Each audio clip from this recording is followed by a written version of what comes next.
Miwa Inatoa David Duro Jr. from Paula. Hello, my name is David Duro Jr. from the Paula Reservation. Born and raised there, grew up there. Well, my name is Dorothy Willis, and I come from Los Coyotes, a band of Cahuilla and Capeño Indians, and I come from the Chutnakut family.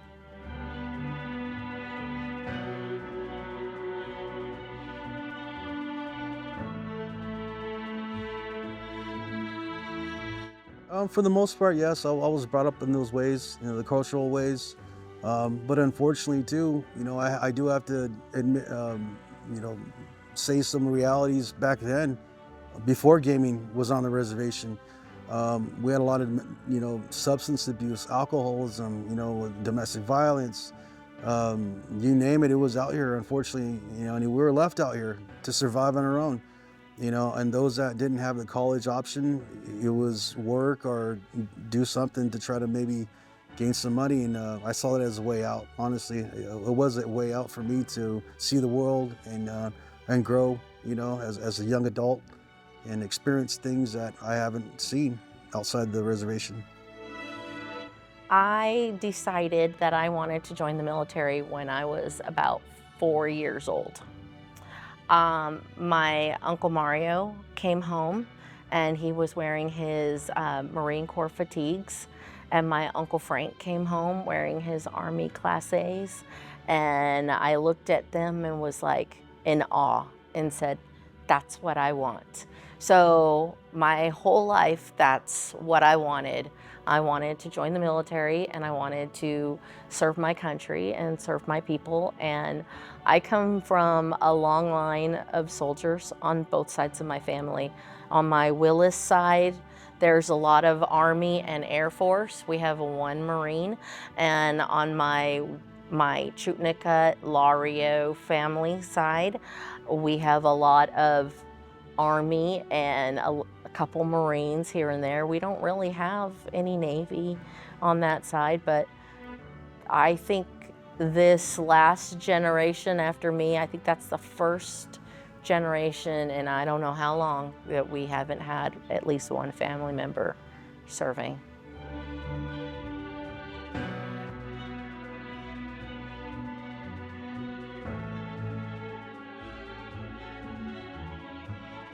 It's a lot more, I think, a little more intimate.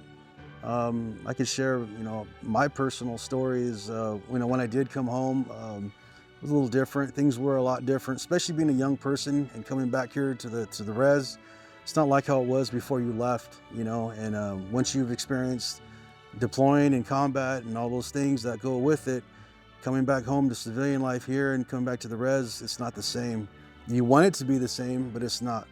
And fortunately I did have, a good strong family base, and that went along with that was the cultural, that aspect of it.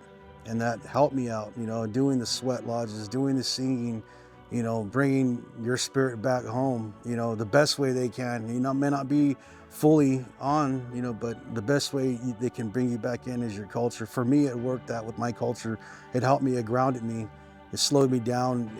It helped, doctor me in a lot of ways, more than just having nightmares or more than just thinking, being anxious. It did a lot more than that. It served me spiritually, and it helped me a lot, and it continues to help me. It's a daily thing, with veterans and the PTSD and the struggles and all the above, the 998, what that covers, as far as tribal and mental and stuff like that. For us natives, it really helped me a lot. It was my culture.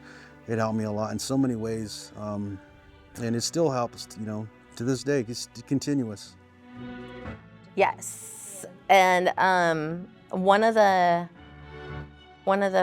hardest and first really for me was when I was in basic training. I'd grown up, born and raised here in Southern California, and I went to basic training just a couple months after I turned 18 in South Carolina, Fort Jackson. And I flew all by myself, and I was there all by myself. And yeah, I made friends while I was there, but there's a lot of times when I was homesick, and I had letters that I wrote to people and got to call home sometimes and talk to family. And while my dad and my loved ones would encourage me, sometimes being there was just overwhelming. And I remember, my grandma used to tell me that, you know, when you feel the wind, you'll feel that your ancestors in the trees and in the bushes. And so if I could, I would get out and I would go walk around and I would go touch the trees and pick up leaves. And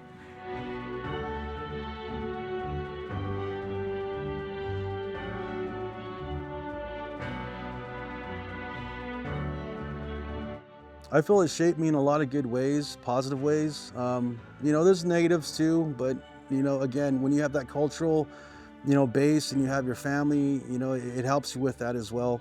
But I think it shaped me for a lot of things to deal with out here, as an adult, the responsibility, I'm a husband, I'm a father.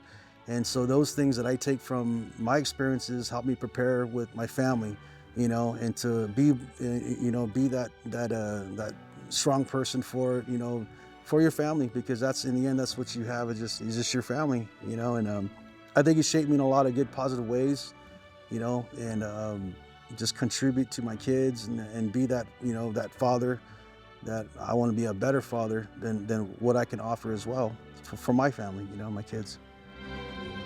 I think it reinforced a lot of the values that I already had from growing up. I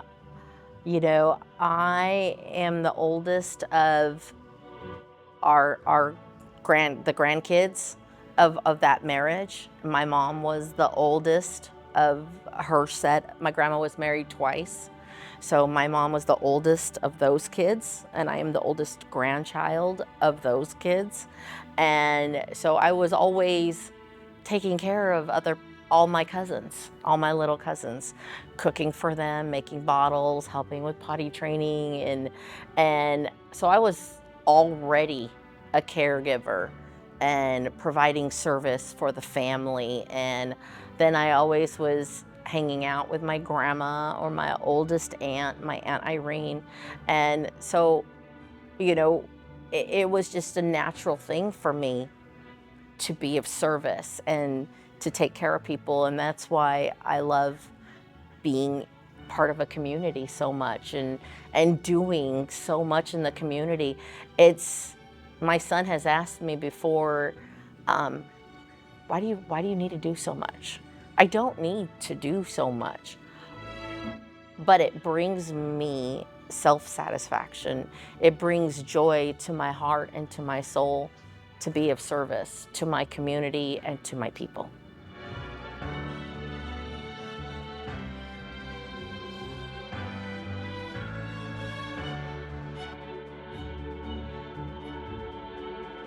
Activism with the veterans and the extended families. Just because it's a veteran program doesn't necessarily mean it's just for veterans or just for natives. It's for the community.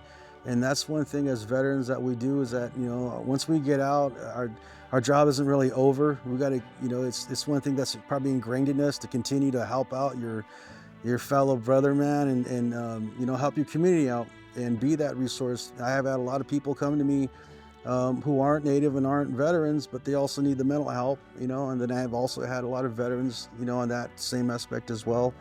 And so it's just being out there, being active, giving them the resources that they may need, giving them the help. Some of them are struggling and they don't really know how to get that understanding or get that help, or, and so that's a big part that we do. We try to be out there and be that person, that group out there that helps the community. Yeah. And that's working with you guys too. A lot of the services, I would have never done them, because I was still adjusting when I start coming into the veterans and the groups and all that stuff. I was moving on and adjusting back to being out here and everything. And for some reason it pulled me back in, and it started small, and then eventually it came to the honor guard stuff, and then it became, well, maybe I can help run the direction of the AVA. And so I'm secretary now for that. So we've done a lot of good positives out here. We still do the homeless with the homeless packs coming in. We're gonna be doing those next month or so, helping them out still, the ones that are, struggling and stuff like that. So, same thing with the programs that help their homes, their houses, and connect to services. You'd be surprised how many call me like on a daily basis. Hey, how do I do this? How do we do that? And that are natives coming into back home and stuff like that. So the good thing is that your guys' programs help us in return. You guys don't really know, but a lot of your guys' programs help our veteran groups. That yeah, we rely on each other, but yet the outsource that you guys have on the medical part of it is huge. It really does support us a lot, and a lot of people don't know that or understand it, or give credit to you guys, because without you guys, we're just doing with the VA, and that's kind of we're not necessarily a priority, but you guys also help us become that priority as well, so thank you guys for everything you guys do as well, because it doesn't go unnoticed. It really doesn't, and we may not always say it, but man, we really appreciate you guys' help and all the hard work and all that good stuff that comes with it, because this is not easy. It is not easy. And I can tell you something from being a veteran and seeing my other veterans struggle and stuff. It feels good knowing I have resources I can direct them to, and whether they're struggling on the deep end really bad, or whether there's just, hey, how do I get this going with my paperwork and stuff, and I can, medical stuff as well. How do I claim this, or how do I go about that? And it does feel good knowing that, hey, I can just pick a phone up and say, hey, text somebody, and bam, get that ball going. And done that for a lot of Native veterans as well, specifically. So it really does go. It goes hand in hand with the mental part of it and with the veteran part of it, because they all work together. There was a time when they weren't like that, and there was a big disconnect. And so now, unfortunately, us out here in Indian country like this, it really means a lot, because without those services, it becomes a little difficult getting, the veteran the help they need, and their families, because they're not alone. People think they're just by themselves. They're not. They have struggles, families too. Like they say when they deploy, he's on his own. Well, he's got a family back home. They go through that changes and things the same way he does. He can hold it. But a lot of the families, they struggle too, because they don't have a dad, they don't have a husband, they don't have a partner and stuff. And, it's good having those services out there that can help them and connect them and just, bring everything for a positive. I'm involved in AVA, the American Indians Veterans Association. I am part of Strong Hearted Native Women's Coalition with domestic violence. I'm also part of the Warner Springs community groups and board. I continue to volunteer. I'm also on the Kupa Song and Dance group board, and I dance there. And I am, wherever there's a need, if somebody else isn't already there, I want to be there, especially with the tours and the shaping and 988 and all the little subcommittees that we have. It's like, knowledge is power when it's used, when it's shared, and when it's in action.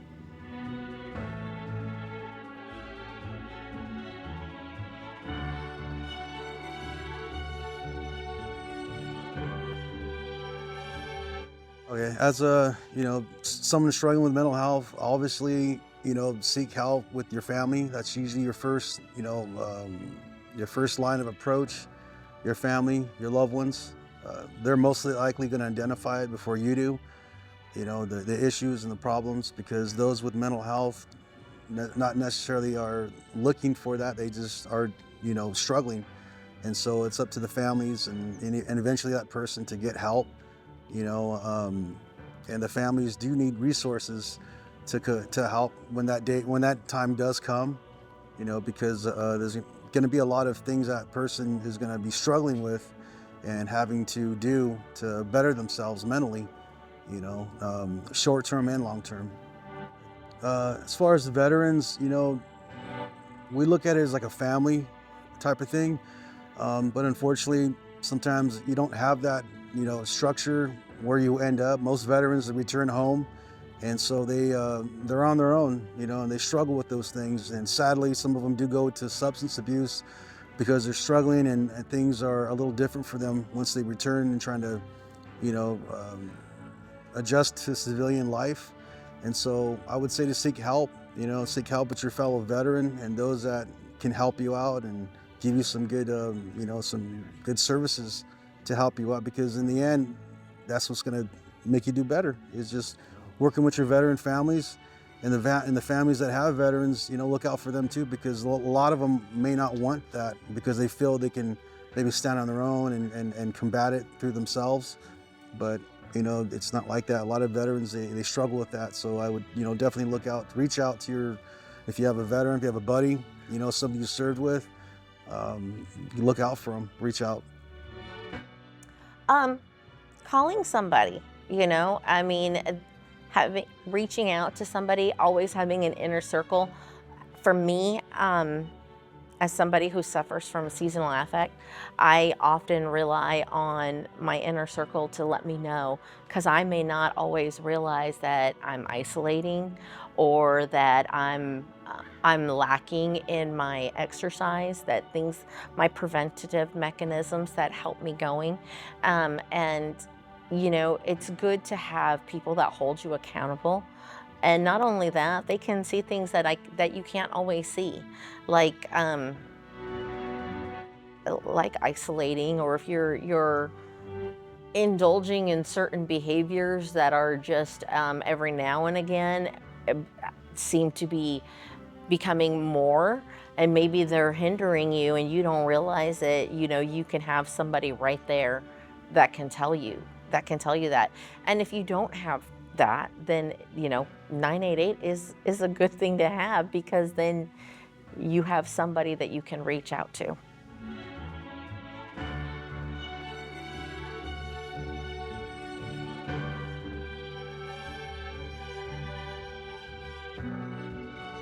I think it's a good positive, message that's being put out there to all the reservations, and even out there in the city with the urban Indians, our brothers and sisters out there too.